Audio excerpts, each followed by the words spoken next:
BA program first semester में हिंदी भाषा का विकास के बारे में बात करूंगी। भाषा क्या है? भाषा हमारे जीवन में क्या महत्व रखती है?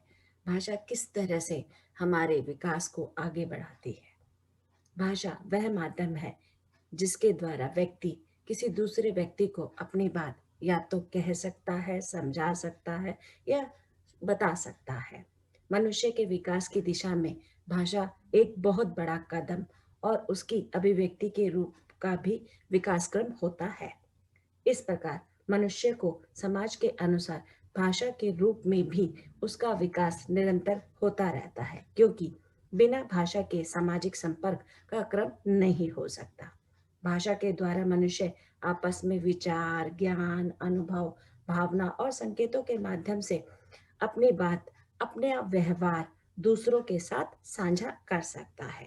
भाषाई रूप भाषाई रूप को दो भागों में विभक्त किया है। पहला मौखिक और दूसरा लिखित।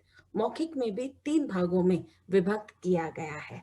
पहला है दो व्यक्तियों के बीच में हुई बातचीत, संवाद भाषा द्वारा ही संभव होती है। भाषाई रूप का दूसरा रूप में मौखिक के आधार पर संकेतों एवं ध्वनियों द्वारा भी अपनी बात अभिव्यक्त हो सकती है या प्रकट कर सकते हैं। तीसरा है इसमें सामाजिक तथा व्यवहारिकता में विशिष्टता का भाव भाषाई कौशल द्वारा ही स्थापित हो सकता है। और दूसरा इसका भाग है यानी कि लिखित। लिखित से हम अपनी बात दूसरों तक तर्क प्रमाणित रूप में पहुंचा सकते हैं। जैसे कि मैंने आपको बताया कि हम किस तरह से भाषा के द्वारा अपनी अभिव्यक्ति दूसरों तक पहुंचा सकते हैं या समझ सकते हैं। भाषा शास्त्रियों ने दुनिया की सभी भाषाओं को 12 परिवारों के द्वारा विभाजित किया है। भारोपीय परिवार की भाषा इनमें सबसे ऊपर है। भारोपियों को दो भागों में विभक्त किया है, केतुम और सत्यम। सत्यम को तीन भागों में विभक्त किया है, रूसी, आर्मीनियन और भारत ईरानी। भारत ईरानी को तीन भागों में विभक्त किया है, ईरानी, दरद, भारतीय। कहने का तात्पर्य यहाँ पर है कि ईरानी भारतीय आर्य भाषा से मिलती जुलती भाषा है। ईरानी ग्रंथ अवस्था के शब्द हमारे यहाँ के शब्दों से मिलते जुलते हैं। तो कहने का तात्पर्य यहाँ पर यह है कि भाषा किस तरह से मनुष्य के विकास में महत्वपूर्ण योगदान देती है। भाषा की परिभाषा शाब्दिक आधार पर। भाषा वह माध्यम है जिसके द्वारा मनुष्य अपने भावों, विचारों का आदान प्रदान या तो बोलकर करता है या लिखित करता है। जैसे कि हम देखते हैं कि किस तरह से भाषा के कदम दम कदम बढ़ने से मनुष्य के विकास में, मनुष्य के सामाजिक, आर्थिक, राजनीतिक, सांस्कृतिक रूप में किस तरह से भाषा ने योगदान दिया है। भाषा का सामान्य परिचय। हम जानते हैं भाषा या भारत एक बहुभाषी देश है। यह अनेक भाषाओं की अपेक्षा हिंदी का क्षेत्र अत्यंत व्यापक और विस्तृत है। हिंदी बोलने वालों की संख्या न केवल भारत में बल्कि विश्व में भी बहुत ज्यादा है। अगली स्लाइड में बेटा हम बताएंगे कि किस तरह से भाषा परिवार और भारतीय भाषाओं को किन आधारों पर विभक्त कर उसका रूप स्वरूप बताया गया है। भारतीय आर्य भाषाओं का वर्गीकरण तीन रूपों में विभाजित किया गया है। ये तीन जो वर्ग है या रूप है इस प्रकार से है। प्राचीन भाषा, इसे प्राचीन काल भी कह सकते हैं। मध्यकालीन भाषा, इसे मध्यकाल भी कह सकते हैं। और आधुनिक भाषा से हमारा तात्पर्य है आधुनिक काल से भी है। तो प्राचीन भाषा को दो भागों में विभक्त किया गया है, वैदिक और लौकिक। वैदिक और लौकिक से हमारा तात्पर्य है कि हम जानते हैं कि किस तरह से भाषा का जो रूप है, जो विकास है, वह किस तरह से बढ़ता चला गया। तो वैदिक में हम देखते हैं कि किस तरह से संस्कृत भाषा का प्रादुर्भाव हुआ है और संस्कृत में वेद, उपनिषद, ग्रंथ आदि को महत्व दिया जाता था। और लौकिक भाषा से हमारा तात्पर्य है जो लोक में प्रचलित हो। जैसे कि हम देखते हैं कि इसमें भी दो महाग्रंथ का प्रयोग या अवलोकन किया गया है, जैसे कि रामायण और महाभारत। मध्यकालीन भाषा, जैसे हम देखते हैं कि इसमें वैदिक काल में हम देखते हैं संस्कृत भाषा और जो लोक भाषा के रूप में आपकी संपर्क भाषा के रूप में प्रयोग की जा रही है, या हम इसे प्राकृत भाषा भी कह सकते हैं, या हम इसे जन भाषा भी कह सकते हैं। बच्चों, ये ध्यान रखना कि जब भी किसी काल का रूप स्वरूप या भाषा का रूप स्वरूप रखा जाता है तो उसमें साहित्यिक भाषा और जन भाषा दोनों साथ साथ चलती रहती है, अर्थात शिष्ट व अशिष्ट यानी कि शिक्षित व अशिक्षित लोगों की भाषा का जो तालमेल है वह सामान्य रूप से बना हुआ रहता है। मध्यकालीन भाषा, मध्यकालीन भाषा से हमारा तात्पर्य है हिंदी साहित्य के आधार पर काल को 4 भागों में विभक्त किया गया है। आपका आदिकाल, भक्तिकाल, रीतिकाल और आधुनिक काल। पर हम इसमें देखते हैं कि भाषा के स्तर पर इसे 3 आधारों पर विभक्त किया है, प्राचीन काल, मध्यकाल और आधुनिक काल। मध्यकाल को 2 भागों में विभक्त किया गया है, भक्ति और रीति। भक्ति और रीति से यह हमारा तात्पर्य है कि भक्ति काल में भक्ति की प्रवाह का रूप स्वरूप रखा गया है, और रीति काल में विलासिता के आधार पर रीति लक्षण रीतिबद्ध रचनाओं का प्रयोग किया गया है, जो कि ब्रज और अवधि में किया गया है। साथ साथ में हम देखते हैं कि मध्यकाल में 3 भाषाओं का भी महत्व रखा गया है, जैसे पाली, प्राकृत और अपभ्रंश। पाली से हमारा तात्पर्य है बोधो की भाषा कही जा सकती है, इसमें बौद्ध साहित्य रचा गया है। और हम इसमें देखते हैं कि किस तरह से प्राकृत भाषा से हमारा तात्पर्य है प्रकृति के अनुसार जिस भाषा का प्रयोग किया जाता है उसे प्राकृत भाषा कहते हैं। प्राकृत भाषा को हम संपर्क भाषा के सामान्य रूप में देख सकते हैं। अपभ्रंश से हमारा तात्पर्य है बिगड़ा हुआ या बिखरा हुआ, इसे हम मिश्रित भाषा के रूप में भी रख सकते हैं। जैसे कि हम देखते हैं कि रीति काल के अंत में और आधुनिक काल की शुरुआत में अपभ्रंश भाषा का प्रयोग जोरों शोरों से होने लगा। आधुनिक काल में अपभ्रंश भाषा का प्रयोग यहाँ पर दिखाया गया है। तो किस तरह से हम देखते हैं कि अपभ्रंश में हिंदी का उद्गम किस तरह से प्रयोग में आता गया, जैसे कि मैंने आपको बताया कि साहित्य और जन की भाषा हिंदी बनी है। उदाहरण इसका मैं एक प्रस्तुत कर रही हूँ, जैसे संस्कृत में हम कार्य बोलते हैं, प्राकृत में हम कज बोलते हैं और हिंदी में हम काज बोलते हैं। तो इस तरह से भाषा का जो रूप है, जो स्वरूप है, वह इस तरह से बदलता जाता है। हम देखते हैं कि किस तरह से हिंदी भाषा का प्रारंभ हुआ। विद्वानों के मतानुसार ये प्रारंभ हम देखते हैं, पर इसमें भी अनेक प्रकार के मतभेद प्रयोग में है, या एक तरह से विवादास्पद स्थिति को बताया गया है, क्योंकि सबके जो विचार है वह तालमेल नहीं खाते हुए दिखाई देते, क्योंकि अलग अलग विचार के अनुसार वह अपने रचनाओं के द्वारा या अन्य रचनाओं के द्वारा प्रासंगिकता को प्रस्तुत करते हुए दिखाई देते हैं। हिंदी भाषा का विकास अपभ्रंश भाषा से ही हो चुका था। इस तथ्य को प्रमाणित करने के लिए विद्वानों में प्राय मतभेद ही रहा, लेकिन फिर भी अनेक विद्वान इसे स्वीकार करते रहे। इसका विकास 1000 ईस्वी के आसपास हुआ। डॉक्टर राम कुमार वर्मा ने पुष्प कवि को हिंदी का प्रथम कवि माना। डॉक्टर पीताम्बर एवं राहुल सांस्कृतियानंद ने 700 ईस्वी में हिंदी के विकास को माना। आचार्य रामचंद्र शुक्ल, हजारी प्रसाद द्विवेदी और श्याम प्रसाद सुंदर ने 1050 से हिंदी भाषा का आरंभ माना। ऐसे ही अन्य विद्वानों ने अपने अपने तर्क और तथ्य के साथ अपने मत प्रस्तुत किए। हिंदी भाषा की उपभाषाएं, जैसे कि हम जानते हैं कि भाषा के साथ साथ उसकी उपभाषा और बोलियों का महत्व यहाँ प्रतिपादित किया गया है। उपभाषा से हमारा तात्पर्य है कि हम भाषा का जो छोटा रूप है, भाषा का जो आधार है, वह किस रूप में प्रस्तुत करते हुए दिखाई देते हैं। भाषा का ही एक छोटा रूप है उपभाषा। उपभाषा का प्रयोग बोली की तुलना में एक बड़े क्षेत्र तथा भाषा के मुकाबले एक छोटे और सीमित क्षेत्र में होता है। इस प्रकार कहा जा सकता है कि एक भाषा के अंतर्गत कई उपभाषाएं तथा एक उपभाषा के अंतर्गत कई बोलियां आती है, जैसे पश्चिमी हिंदी, पूर्वी हिंदी, राजस्थानी, बिहारी, पहाड़ी आदि हिंदी का प्रयोग किया जाता है। हिंदी का व्यापक प्रयोग में हम देखते हैं कि किस तरह से हिंदी का जो विकास है वह संभव हो पाया। भाषा का प्रयोग हिंदी भाषा की 5 उपभाषाएं और उसके अंतर्गत 16 बोलियां के अर्थ को दृष्टिगत करते हुए प्रतीत होती है। राजस्थान, मध्य प्रदेश, बिहार आदि प्रदेशों ने हिंदी अपनी विभिन्न बोलियों के साथ प्रयोग में आती रही। दूसरा इसका है हिंदी का वैज्ञानिक प्रयोग। जैसे कि हम जानते हैं कि हिंदी का जो रूप स्वरूप है वह किस तरह से बदलता जाता है, तो उसमें वैज्ञानिक आधार किस तरह से प्रयोग किए गए हैं। जैसे पश्चिमी हिंदी पूर्वी हिंदी को ही मानते हैं वैज्ञानिक प्रयोग के आधार पर। हरियाणवी, कन्नौजी, खड़ी बोली, ब्रज और अवधि का रूप हिंदी भाषा के वैज्ञानिक रूप में यदा कदा प्रस्तुत किया गया है।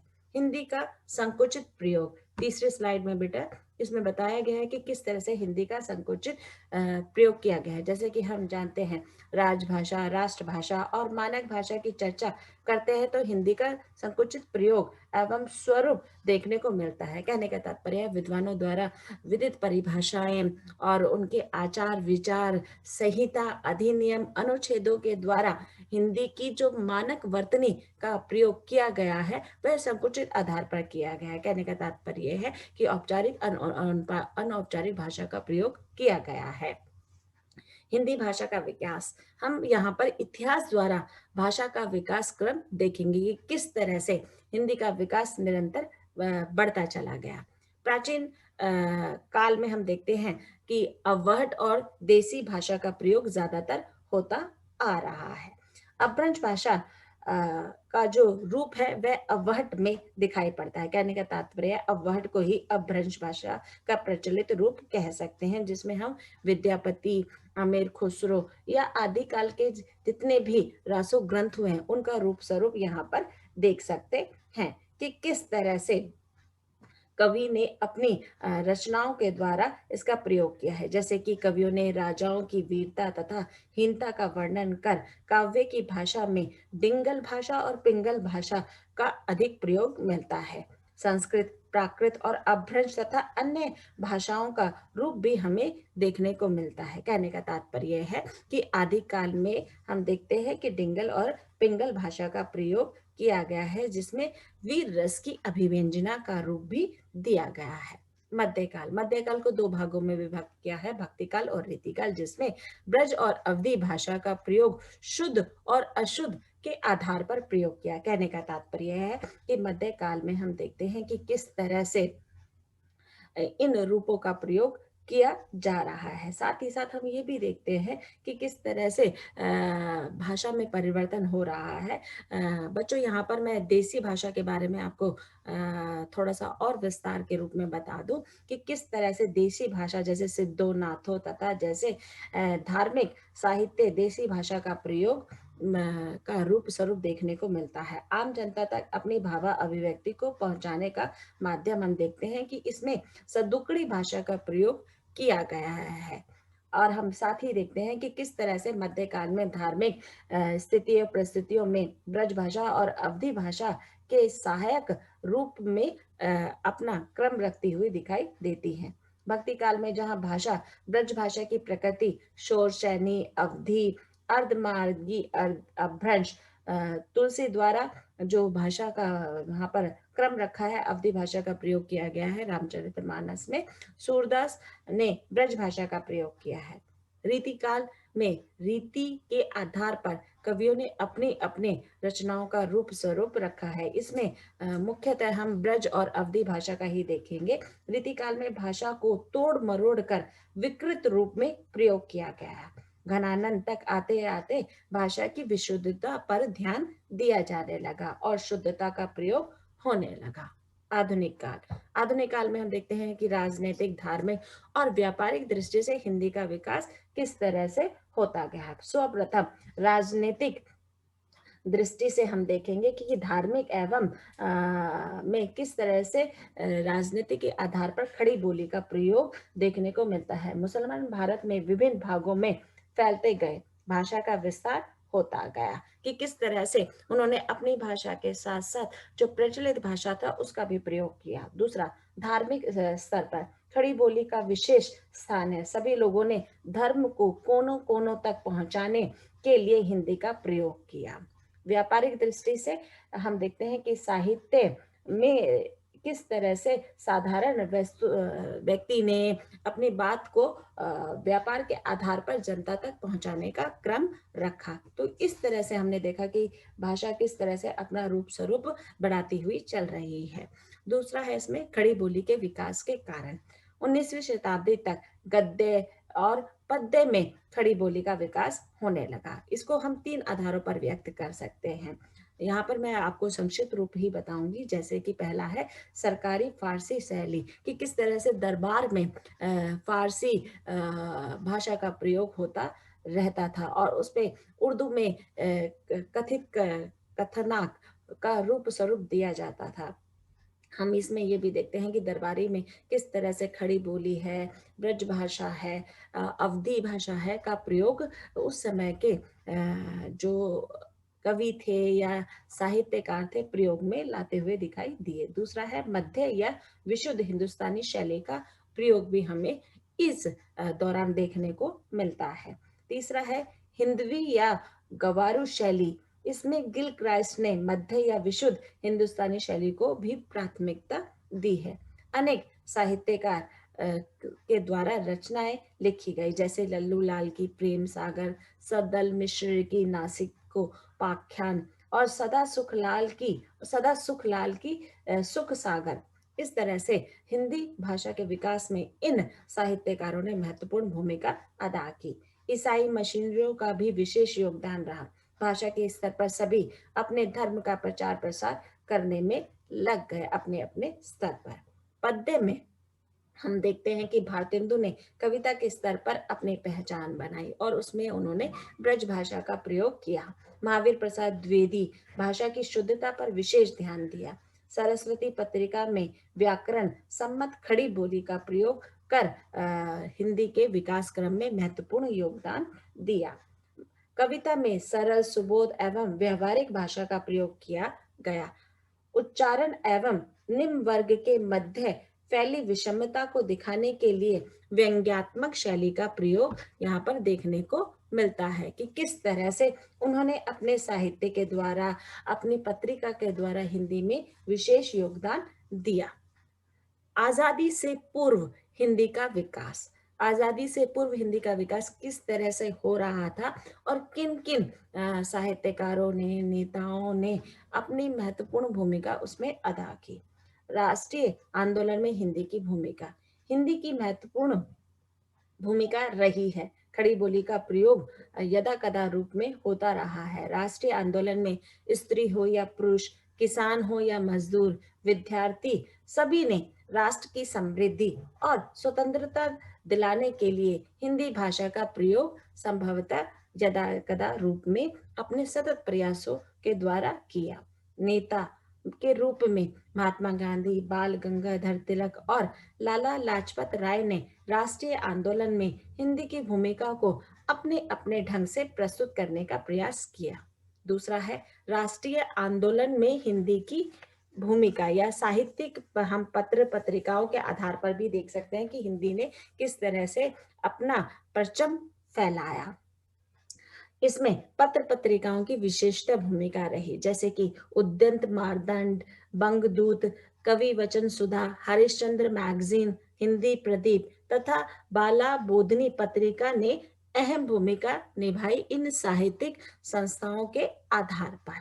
राष्ट्रीय आंदोलन एवं हिंदी साहित्य। आधुनिक हिंदी में भारतेंदु ने हिंदी के प्रचार प्रसार में या हिंदी को लोकप्रिय बनाने में महत्वपूर्ण प्रयास किया। हिंदी भाषा के प्रति अपने भाव उद्धृत कर लोगों के मन में हिंदी के प्रति प्रेम और सम्मान जगाने का प्रयास किया। इसमें उनका साथ अन्य कवियों ने भी दिया, जैसे कि मैथिली शरण गुप्त, सुभद्रा कुमारी चौहान, झांसी की रानी, निराला पंत और प्रसाद ने हिंदी के प्रति अपने भाव अपने साहित्य के द्वारा बताने की कोशिश की। लास्ट स्लाइड में बेटा बताया गया है कि किस तरह से आजादी के बाद हिंदी का विकास हुआ।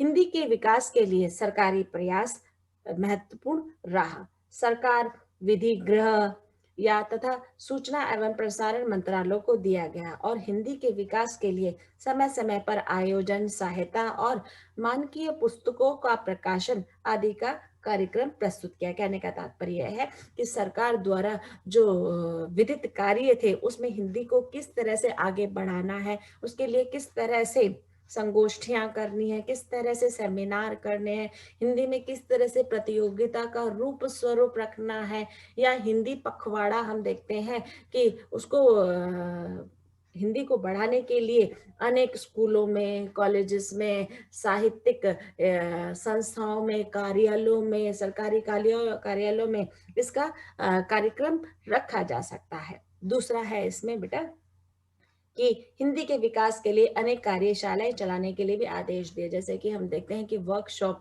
चलाते हुए दिखाई देते हैं कि हिंदी के जो व्याकरण के आधार पर या कोश के आधार पर या भाषा के आधार पर, अनेक आधारों पर हम देखते हैं कि हिंदी के विकास को कार्यालय शालाओं द्वारा आगे बढ़ाया जा सकता है। सरकार द्वारा प्रमुख कानून अधिनियम को हिंदी में तैयार किया जाता है। इन मंत्रालयों द्वारा हिंदी के विकास और प्रसार में काफी योगदान दिया।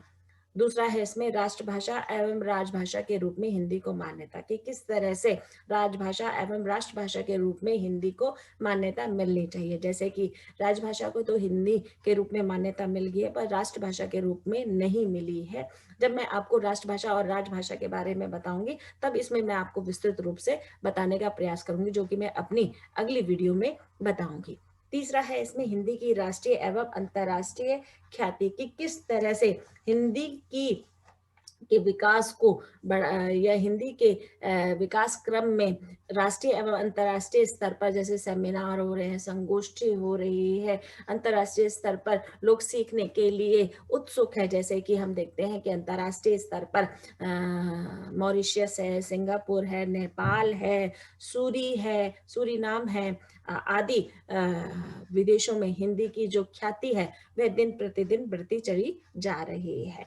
लास्ट नॉट लिस्ट, हिंदी और संचार माध्यम। हम देखते हैं कि हिंदी में किस तरह से संचार के द्वारा उसका माध्यम स्पष्ट किया जा रहा है या संचार माध्यम द्वारा उसको विस्तृत रूप दिया जा रहा है। उसके विकास क्रम में बाजारवाद में या सूचना क्रांति और उदारीकरण के युग में हिंदी ने अपनी योग्यता या अपनी उपयोगिता सिद्ध की है। जैसे कि न्यूज चैनल के माध्यम से हम देखते हैं कि पहले अगर आप दूरदर्शन देखते हो या अपने मम्मी पापा से पूछे कि दूरदर्शन देखते थे तो केवल एक ही, मतलब दो न्यूज आया करती थी, एक अंग्रेजी में एक हिंदी में। पर आज हम देखते हैं कि हिंदी के अनगिनत चैनल यहाँ पर प्रयोग में आ गए हैं और उनके द्वारा हिंदी के प्रचार प्रसार में कितनी महत्वपूर्ण भूमिका वह अदा कर रहे हैं। सूचना प्रौद्योगिकी के माध्यम से जैसे हम देखते हैं कि कंप्यूटर है या फिर हम देखते हैं लैपटॉप है, आजकल हम मोबाइल में भी हम टंकन की सुविधा को देखते हुए नजर आते हैं। तो इस तरह से हिंदी और संचार माध्यम में किस तरह से हिंदी अपना विकास क्रम